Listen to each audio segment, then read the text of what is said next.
खिलके कुछ तो बहारे जाफिजा दिखला गए, हसरत उन गुच्छों पर है जो बिना खिले मुरझा गए। नमस्कार दोस्तों, आज मैं आपके लिए भारत के पूर्व राष्ट्रपति डॉक्टर APJ अब्दुल कलाम द्वारा रचित पुस्तक विजय भवन लेकर आई हूँ। इसमें कलाम ने अपने भावनात्मक, नैतिक और बौद्धिक विकास के बारे में इस प्रकार बताया है कि यह पुस्तक निश्चित ही पाठकों को उनके लोगों और संस्थाओं की याद दिलाएंगी। कलाम जी कहते हैं, 5 जुलाई 2006 को मैं दक्षिणी उड़ीसा के ब्रह्मपुर शहर स्थित माध्यमिक विद्यालय के शताब्दी समारोह में भाग लेने पहुंचा।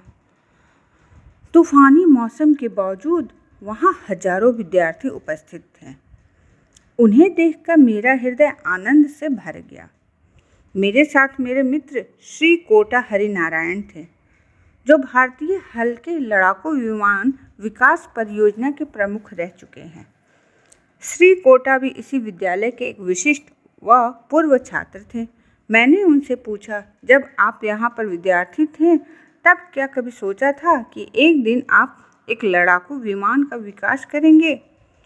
अपने विशेष अंदाज में हंसते हुए कोटा ने उत्तर दिया, मुझे लड़ाकू विमान के बारे में कुछ भी ज्ञान नहीं था, लेकिन मुझे यह पूर्ण विश्वास था कि मैं जरूर कुछ महत्वपूर्ण उपलब्धि प्राप्त करूंगा। क्या बचपन से ही बच्चों में ऐसा कुछ होता है जो बाद में उन्हें सफल बनाता है? शायद हाँ।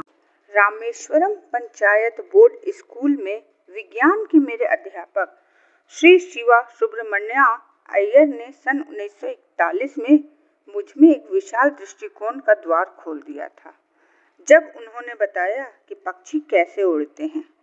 एक ऐसा स्पष्टीकरण जिसने अंततः मुझे मेरे जीवन लक्ष्य की ओर उड़ान भरने की प्रेरणा दी।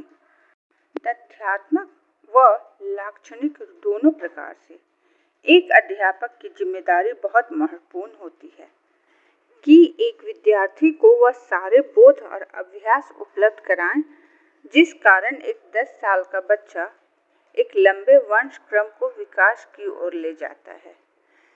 इस ग्रह पर शताब्दी के 3/4 समय के रहते हुए और लगभग 5 लाख युवा विद्यार्थियों से बातचीत करके शिक्षा के प्रति मेरा दृष्टिकोण यह बना है कि शिक्षा वास्तव में एक ऐसी प्रणाली है जिसके घटक एक दूसरे की मदद से कार्य को पूरा करते हैं।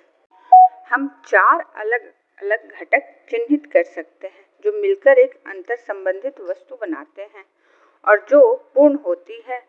यह पूर्ण वस्तु घटकों के जोड़ से अधिक होती है। इन 4 अंतर संबंधित घटकों के बिना किसी भी प्रकार की शिक्षा एक विद्यार्थी का उस तरह मार्गदर्शन नहीं कर सकती जो भविष्य में सामने आने वाला है। अब प्रश्न यह है कि वे कौन से घटक हैं जो मिलकर शिक्षा को संपूर्ण रूप में परिभाषित करते हैं। पहली अवस्था में व्यवहारिक, ठोस, सुनिश्चित घटक आते हैं। अगली अवस्था में है पद्धति और तरीके। यह कहना सही होगा कि अधिकतर लोग इन 2 अवस्थाओं को तो समझ ही जाते हैं। तीसरी अवस्था में एक व्यक्ति सामान्य अनुभव के वैचारिक धरातल से होता हुआ एक ऐसी अवचेतन समझ की स्थिति में पहुंचता है जो एक विकसित आत्मा के प्राकृतिक उत्थान का सूचक है। चौथी और अंतिम अवस्था दार्शनिक और निराकार आयाम के अस्तित्व की अभिव्यक्ति है। हर संस्कृति में इन 4 अवस्थाओं को अलग अलग नामों से जाना जाता है। भारतीय परंपराओं में ऐसे अनेक प्रतिभा संपन्न लोगों के उदाहरण उपस्थित हैं। तिरुवल्लुवर, कबीर, विवेकानंद ब्रह्मांड की श्रेष्ठ परंपराओं के उदाहरण हैं। हर किसी ने अपने ही तरीके से अपने समय में विचारों एवं उनके प्रतिबिंबों के नए परिदृश्य उपस्थित किए। फिर हमारे यहाँ विज्ञान, विशेष तौर पर भौतिकी और गणित की महान परंपरा रही है, जिसमें नोबेल पुरस्कार भी मिले। हालांकि विगत समय से नई पीढ़ी की विज्ञान के प्रति रुचि कम होती जा रही है। आजकल नई पीढ़ी नई राह खोजने के बजाय अनुसरण करने में अधिक विश्वास करते हैं। इस आधुनिक विश्व में धन दौलत नवीन खोजों द्वारा ही संभव है। नैनो टेक्नोलॉजी का उभरता विषय वास्तव में हर किसी के लिए उपयोगी है। भारत इस नए क्षेत्र में विश्व का नेतृत्व कर सकता है।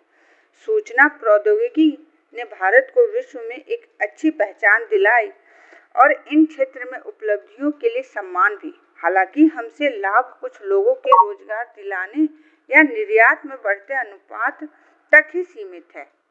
इसे शोध को मदद देने या दोहन से आगे बढ़ाना चाहिए। यह पुस्तक एक प्रयास है नौजवानों को यह बोध कराने का कि शिक्षा के क्षेत्र में ऐसे बहुत से संसाधन और सहायक प्रणालियां हैं जिन्हें अगर प्रयोग में नहीं लाया जाता तो वे दिखाई नहीं देते। दोस्तों, इस पुस्तक की और भागे आगे आपको मैं सुनाऊंगी। नमस्कार।